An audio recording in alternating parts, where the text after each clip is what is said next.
चिटणवीस कुठे राहतात?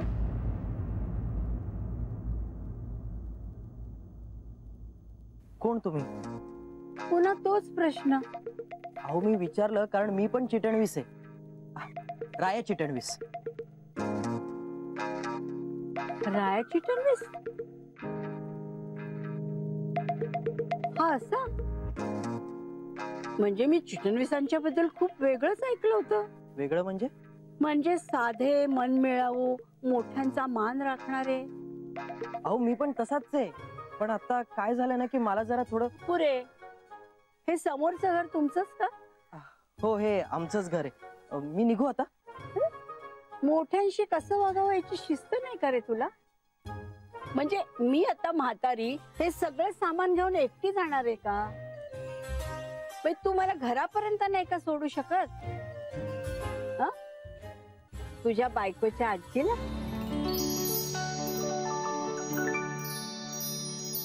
तुम्ही प्रांजलच्या आजी आहात?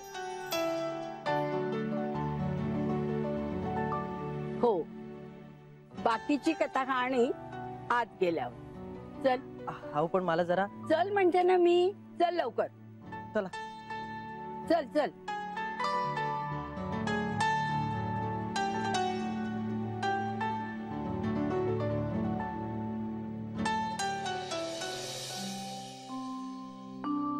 प्रांजल, प्रांजल, तुझी आजी आली आहे.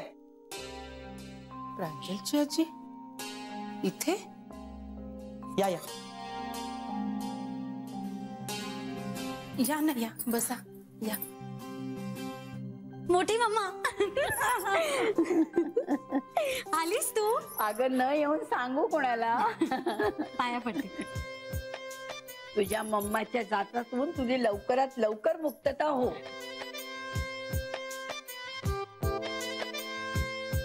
जावई बापू, प्रांजल आशीर्वादासाठी वाकली. तुमची पाठ दुखते की काय? नाही नाही म्हणजे मला वाटलं बॅगा उचलून तुमच्या पाठीत उसण भरली की काय.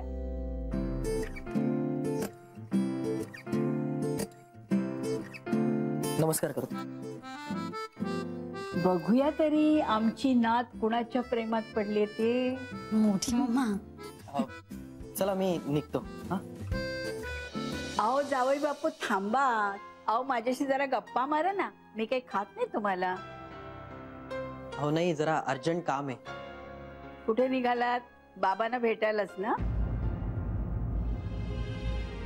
तुम्हाला कसं कळलं? मी त्यांच्यासाठीच डबा घेऊन चाललोय. काही गरज नाही बाबांसाठी डबा घेऊन जायची. तुम्ही काळजी करू नका. हो बसा बसा. तुझ्या बाबांकडे उत्तम ब्रेकफास्ट आणि मुंबईतला सर्वोत्तम वकील एव्हाना पोचला सुद्धा असेल. अरे आता निघाले सुद्धा असतील इथे यायला. अर्ध्या तासात येतील इथं. अरे म्हणून तर मी तुला बाहेर अडवत होते ना.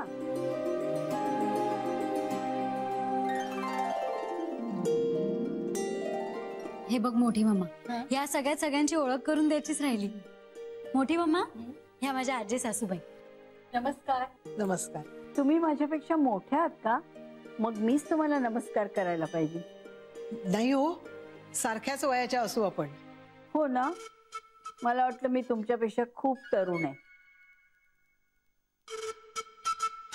गंमत केली हो. म्हणजे आपण तरुण आहोत ना असं म्हटलं की आयुष्य अगदी छान मजेत जातं बघा.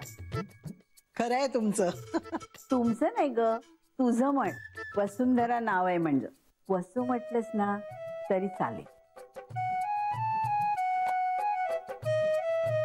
ही कोण? या माझ्या सासूबाई, पण ह्यांना मी आईच म्हणते. हो का? वा वा, फार छान. नमस्कार करते. सुखी राहा. हे घरी लवकर परत यायला हवे. बरं, मग हे लवकर घरी येतील असा आशीर्वाद देते. अर्ध्या तासात येतील बघ एवढ्यात. तू बस बघू, बस.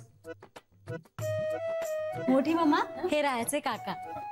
नमस्कार करू. हे 24 तास घरीच असतात का? नाही नाही, त्यातले 8 तास मी दवाखान्यात असतो. अरे बापरे, म्हणजे तुम्ही आजारी आहात? मोठी मम्मा, अगं ते डॉक्टर आहेत. हो का? बरं झालं बाई. हल्ली ना माझे गुडघे जरा दुखायला लागलेत. म्हणजे तरुणपणी खरं मला हा त्रास व्हायला नको, पण झाला, आता काय करणार. पण तुम्ही अशा अचानक कशा आलात? नाही म्हणजे प्रांजल काही बोलली नव्हती तुमच्या येण्याबद्दल? अगं अचानक कसं काय? मी माझ्या नातीला असं संकटात ठेवून तिकडे मजा मारत बसू का? मी हिच्या आजोबांना सांगितलं की 4 दिवस अग अग करण्यापेक्षा स्वयंपाकघरात जाऊन स्वयंपाक करून जेवा. मी जाते माझ्या नातीकडे. तुम्हा सगळ्यांना कसली चिंता आहे ना हे मला माहितीये, पण तुम्ही काही काळजी करू नका. माझ्या लेकीचं काय करायचं ना ते मला माहितीये. मी तिला जन्म दिलाय ना, तेव्हा कान ओढून कसं सरळ करायचं हे मला चांगलं माहिती.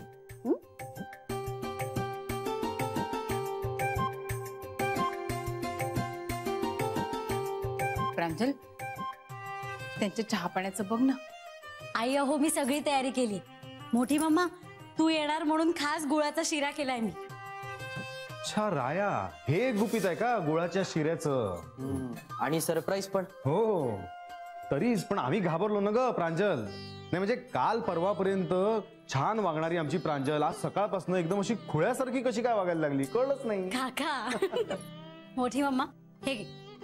आणि मला सांगा कसा झालाय ते. कुणी शिकवला? आईंनी.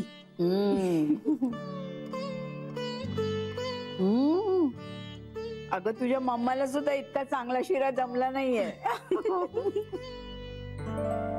आजी मी काय म्हणतो, बाबा इतक्यात येतील हे खरंय, पण मी एकदा तिकडे जाऊन येऊ का? कदाचित माझी मदत लागेल. खरं सांगायचं ना तर मला चैनच पडत नाही. त्यांना जेव्हा मी समोर बघीन ना तेव्हाच मला चैन पडेल. तुला कळत नाही का रे एकदा सांगितलेलं? मी म्हटलं ना तुझे बाबा आता येतील म्हणून. अगं प्रांजलची सासू. मला कालिंदी म्हणाला तर आवडेल मला. नाव कुठे सांगितलं हिने तुझं? हा तर कालिंदी 2 बादल्या अगदी कडक पाणी काढ बाई. अगं या बसचा प्रवास करून करून ना माझी हाडं निखळलीत बघ अगदी. तू प्रांजलची सासू असलीस ना तरी मला माझ्या मुलीसारखीच आहे.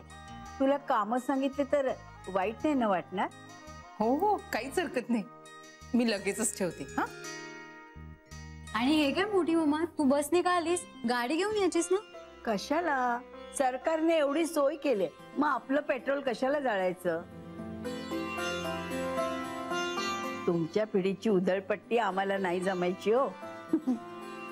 बरं चल, तुला फ्रेश व्हायचं ना, मी आमची खोली दाखवते तुला. हो हो, राहायची आजी.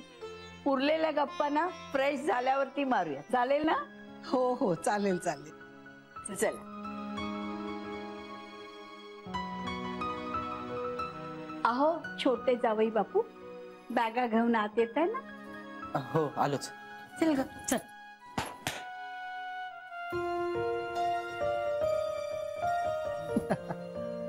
गुळाचा शिरा मला पण आवडतो. माझ्यासाठी नाही बनवला कधी अजून.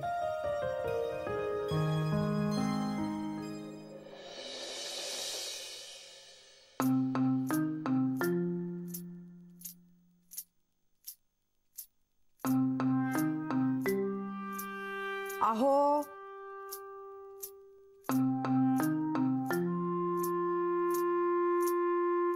अहो मी की नाही तुमच्याशी बोलतीये.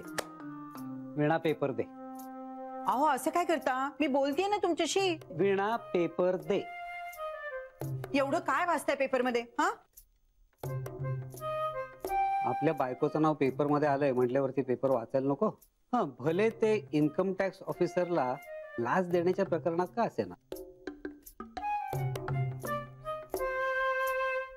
बाई बाई बाई बाई, हो काय बोलताय तुम्ही? माझं नाव आलंय कुठे? हा, फोटो बिटो आलाय की काय? अगो बाई. अहो आपले व्याही तिकडे जेलमध्ये, तर तुम्हाला चेष्टा सुचतीये? तुम्ही काहीतरी करा ना. मी कशाला? असं कसं असं कसं? तुम्हाला नाही पण मला खूप काळजी आहे त्यांची. हो का? ती तुला जर का एवढी काळजी असते ना तर तू त्यांना हे काम करायला लावलंच नसतं. मला माहितीये तुला कसली काळजी आहे ती. तुझं नाव ह्यामध्ये गोवलं जाऊ नये ह्याची. बरं बाई, तसं तर तसं, पण काहीतरी करा ना. अहो मी बायको आहे तुमची, वैरी नाहीये. हो नक्की. नाही, गेले काही दिवस मला हा प्रश्नच पडला होता.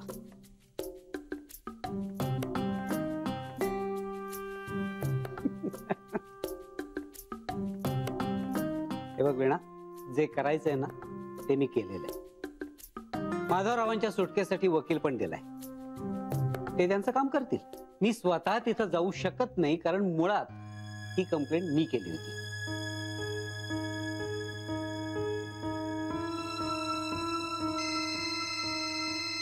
हे बघ, वकिलांचा फोन आला. काम झालेलं दिसतंय. अहो. हॅलो. अहो हा बोला. झालं काम? माझं नाव घेतलं नाही ना, विचारा ना. हो विचारा ना. हा काय? तिथे ऑलरेडी वकील आले होते आणि त्यांनी वकीलपत्र घेतलं? हो, माझं नाव येऊ देऊ नका, त्यांना सांगा ना.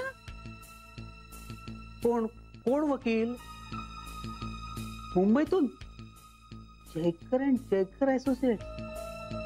त्या एवढ्याशा छोट्याशा केससाठी? अच्छा अच्छा अच्छा, त्यांच्या वतीने आले होते का? हा ठीक आहे ठीक आहे, ती आपलीच माणसं आहेत. Anyway thank you. वीणा, तुझ्यासाठी एक गुड न्यूज आहे. तुझी आई आली डोंबिवलीला.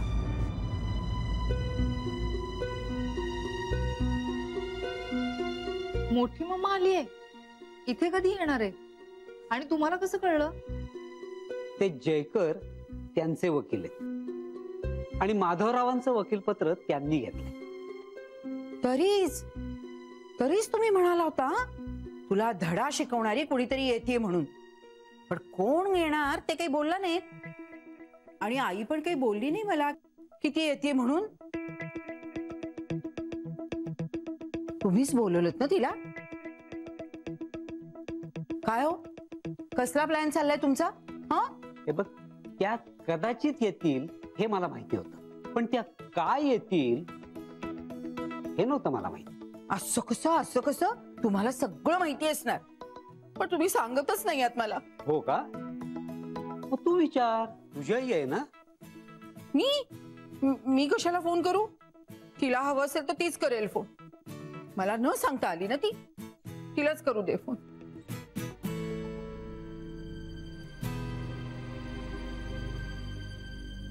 प्रांजल, खूप छान सासर मिळवलंस बाई तू. मला वाटलं मम्माच्या नादी लागून तू घर जावई आणतेस की काय. मम्माचं ऐकलं नाही म्हणूनच तर एवढी मोठी किंमत मोजावी लागते ना मला. सतत कुठल्या ना कुठल्या संकटात अडकवून राहायला घर जावई म्हणून पाठवा सांगते. पण हे सगळं कशासाठी? वीणाची काही साठी बुद्धी नाठी झाली की काय? ती म्हणते म्हातारपणात आमची काळजी कोण घेणार. बर, असं झालंय का? बघते मम्मी काय करायचं ते. मोठी मम्मा, आता तूच ह्याच्यातून काहीतरी मार्ग शोध. माझ्या सासरचे काहीच बोलत नाहीत ग मला. सगळं मुकाट्याने सहन करतात आणि हे सगळं माझ्यामुळे होतंय. या जाणीवेने ना मला खूप अस्वस्थ व्हायला होतं ग. हे बघ, तुला सासरी खूप छान माणसं मिळाली. तू त्यांना धरून ठेव. तुझ्या लग्नात तुझ्या मम्माने काही आम्हाला बोलवलं नाही, त्यावेळी सांगायचं राहून गेलं होतं, ते आत्ता सांगते. सासर हा शब्दच तुझ्या तोंडातून काढून टाक. आता हेच तुझं घर आहे. वीणाने कितीही बदलायचा प्रयत्न केला ना तरी.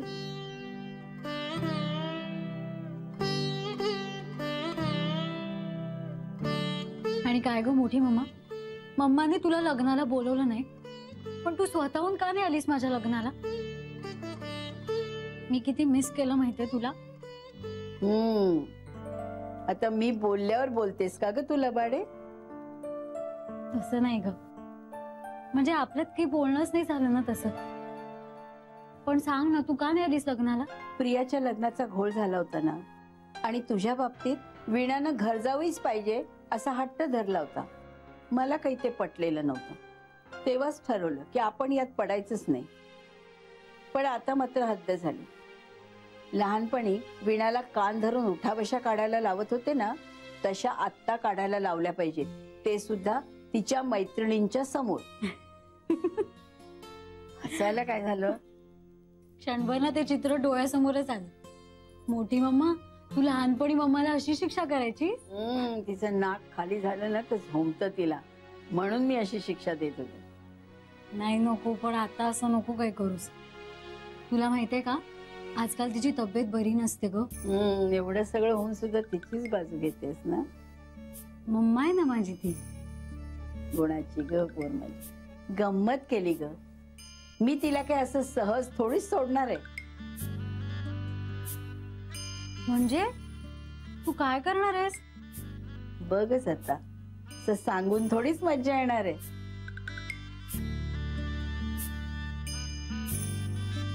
मोठी मम्मा, तू इथे आलीस ना, मला खूप बरं वाटतंय.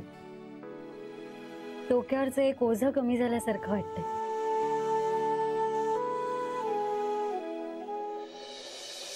कालिंदी म्हणजे राया दादा.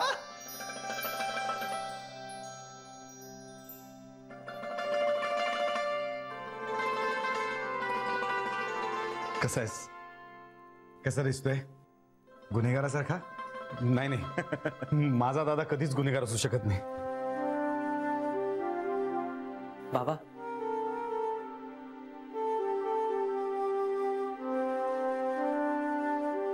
बाबा यात तुमची काही चूक नाहीये.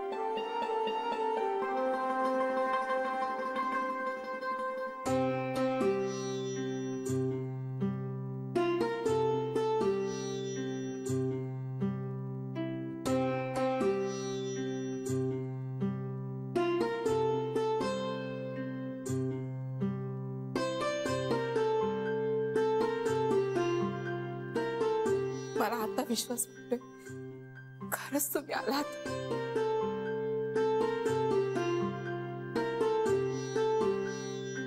कालिंदी, पाणी आणि त्याच्यासाठी थकला असेल खूप तो. हो,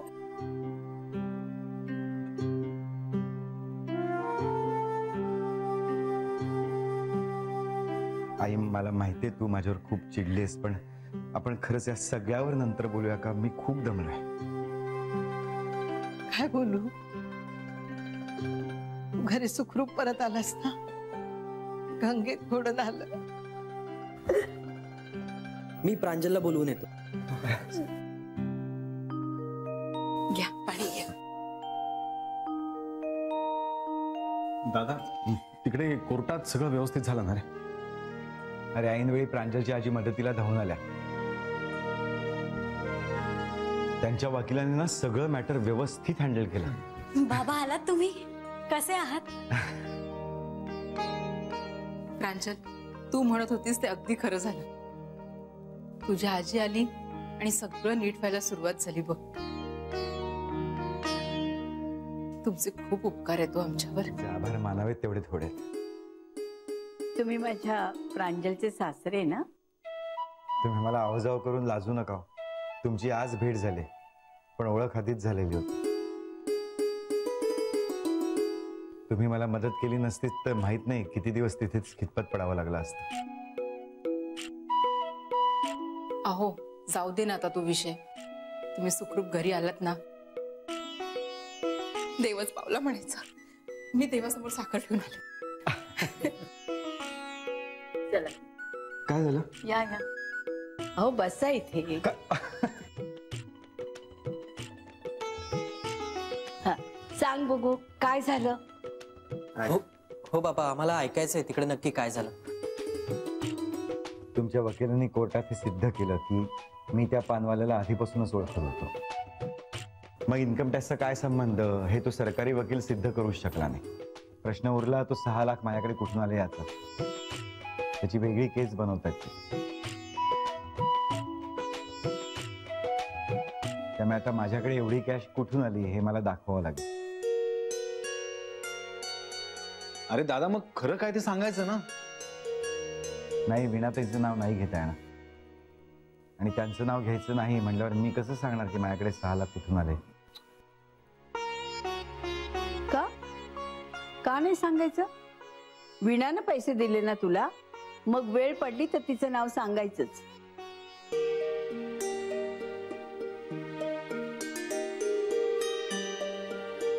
एक्झॅक्टली, मलाही तेच म्हणायचं आहे. हे तुम्हीच बोलतात? गैरसमज करून घेऊ नकोस. मी इथे वीणाला वाचवायला नाही, तुला सोडवायला आले. खरंच बाई, पण बरं झालं तुम्ही आलात ते. आता आम्हाला सुद्धा जरा आधार असल्यासारखं वाटतंय. बघा ना, मुले कितीही मोठी झाली तरी त्यांच्या चुका आपल्यालाच निस्तराव्या लागतात. आता ही माझ्या मुलीची चूक, ती निस्तरायला नको का?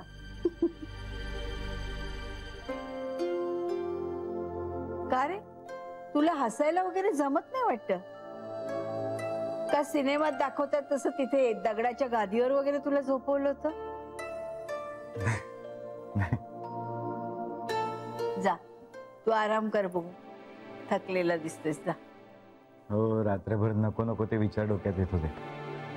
मी खरंच पडतो थोडा वेळ. चला बाबा, मी तुमचे पाय चेपून देतो, म्हणजे तुम्हाला मस्त झोप लागेल. दादा, मी पण तुला एक औषध देतो, त्याने तुला शांत झोप लागेल. मस्तपैकी आल्याचा चहा करते. हा, मी पण येते, यांच्या औषधाची वेळ झाली. बर.